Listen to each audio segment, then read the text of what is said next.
آزادی کا ایک اہم ذریعہ ہے۔ روزہ اللہ اور بندے کے مابین ایک راز ہے۔ روزہ نور ہے، ضیاء اور روشنی ہے، اور آقا کریم صلی اللہ علیہ وآلہ وسلم نے روزے کی فضیلت بیان کرتے ہوئے ارشاد فرمایا کہ ہر شے کی کوئی زکوٰۃ ہوتی ہے، انسان کے جسم کی زکوٰۃ روزہ ہے۔ اگر روزہ رکھے گا تو جسم زکوٰۃ ادا کرے گا، جس طرح زکوٰۃ سے مال پاک ہوتا ہے، روزے سے جسم پاک ہو جاتا ہے۔ اور روزہ ویسے بھی انسان کے لیے شفا کا پیام ہے۔ فرمایا کہ سحری کھایا کرو، چونکہ سحری کے کھانے کے اندر بھی اللہ نے برکت رکھی ہے۔ تو یہ ماہ سیام اپنے دامن میں برکتیں لے کر، رحمتیں لے کر نازل ہوتا ہے۔ اس کا پہلا حصہ رحمت، درمیانی حصہ مغفرت، اور آخری حصہ جہنم سے آزادی کا مژدہ جاں فضا ہے۔ حدیث میں آتا ہے کہ اللہ نے میری امت کو رمضان المبارک کے روزے کے حوالے سے 5 چیزیں ایسی عطا کی ہیں جو اس سے قبل کسی امت کو نصیب نہیں ہوئی۔ ایک تو یہ کہ رمضان المبارک کے اندر روزہ رکھنے والے کے معدے سے جو بو نکلتی ہے، اللہ کو وہ مشک سے زیادہ محبوب ہے۔ دوسری بات کہ جب ماہ سیام آتا ہے تو شیاطین کو جکڑ دیا جاتا ہے۔ تیسری بات کہ روزے دار جب تک روزے میں رہتا ہے، فرشتے اس کے لیے مغفرت کی دعائیں کرتے رہتے ہیں۔ اور چوتھی بات، جب ماہ سیام کی آخری رات آتی ہے تو اس کے سارے گناہوں کو بخش دیا جاتا ہے اور اس کو جہنم سے آزادی کا پروانہ مل جاتا ہے۔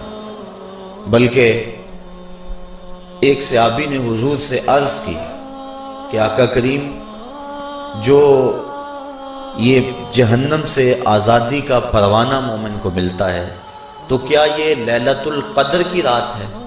تو آقا کریم نے فرمایا نہیں، جب مزدور اپنی مزدوری مکمل کرتا ہے، جب اس کی دہاڑی پوری ہو جاتی ہے تو پھر اس کو اس کا مالک کچھ دیتا ہے، تو یہ جو اس کو بخشش اور مغفرت کا مژدہ جاں فضا دیا جاتا ہے، یہ اس کی مزدوری ہے۔ اور فرمایا کہ جو لیلۃ القدر کی برکتیں اس کو حاصل ہوتی ہیں، یہ اس کے علاوہ ہیں۔ اور یہ اللہ تعالیٰ جل شانہ نے خاص کرم نوازی فرمائی بندہ مومن پر کہ اس کو یہ بابرکت رات عطا فرمائی۔ اور 5ویں فضیلت جو اس کو دی گئی، روزہ دار کو اور حضور سے قبل جو امتوں میں لوگ روزے رکھتے تھے، یہ فضیلتیں ان کو نہیں عطا کی گئی۔ جنت کو پورا ماہ مومن کے لیے آراستہ و پیراستہ کیا جاتا ہے۔ حضرت ابو ہریرہ رضی اللہ تعالی عنہ سے ایک روایت مروی ہے جس کو امام بخاری اور امام مسلم نے روایت کیا کہ آقا کریم علیہ السلام نے ارشاد فرمایا، قال اللہ عز وجل، اللہ جل شانہ ارشاد فرماتا ہے، کل عمل ابن آدم لہو، ابن آدم کا ہر عمل اسی کے لیے ہے، الا الصوم فإنہ لی، ہاں مگر روزہ ہے جو وہ میرے لیے رکھتا ہے، وأنا أجزی بہ، اور اس کی جزا میں اسے دوں گا، والصیام جنۃ، اور سیام روزہ ڈھال ہے، فإذا کان یوم صوم احدکم فلا یرفث ولا یصخب، فإن صابہ احد او قاتلہ فلیقل انی صائم انی صائم، والذی نفس محمد بیدہ لخلوف فم الصائم اطیب عند اللہ من ریح المسک، للصائم فرحتان یفرحہما اذا افطر فرح بفطرہ واذا لقی ربہ فرح بصومہ۔ تو فرمایا کہ جب کوئی شخص روزہ رکھتا ہے تو اس کا یہ عمل اللہ کے لیے ہے اور اللہ تعالیٰ اس کی جزا دے گا۔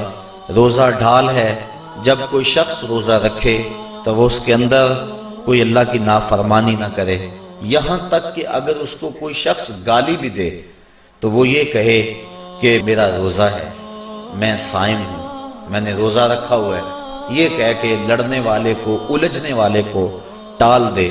حضور نے ارشاد فرمایا، مجھے قسم ہے اس رب کی جس کے قبضے میں محمد کی جان ہے، کہ روزہ دار کے معدے سے جو بو نکلتی ہے اللہ کو وہ مسک یعنی کستوری کی خوشبو سے زیادہ محبوب ہے۔ اور روزہ دار کے لیے دو خوشیاں ہیں، ایک خوشی اس کو اس وقت ملتی ہے جب وہ روزہ افطار کرتا ہے، اور دوسری خوشی اس کو اس وقت ملتی ہے جب اس روزے کے صلے میں اسے اپنے رب کا دیدار نصیب ہوگا۔ یہ بات ذہن میں رکھیں کہ اس دنیا پر سب سے بڑی دولت جو حضرت انسان کو دی گئی ہے وہ دولت ایمان ہے، اور قیامت کے دن سب سے بڑی دولت جو اہل ایمان کو دی جائے گی وہ اللہ تعالیٰ کا دیدار ہوگا۔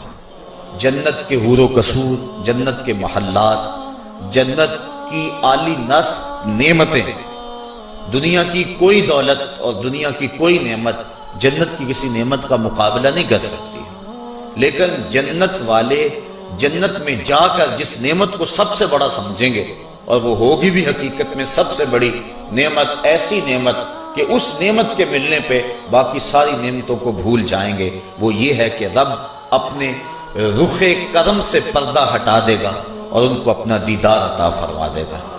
تو یہ سب سے بڑی دولت جو مومن کو آخرت میں نصیب ہوگی یہ روزے کے صلے میں نصیب ہوگی۔ یہ روزے کا وہ ثمر ہے، یہ روزے کا وہ پھل ہے جو اللہ اہل ایمان کو قیامت کے دن عطا فرمائے گا۔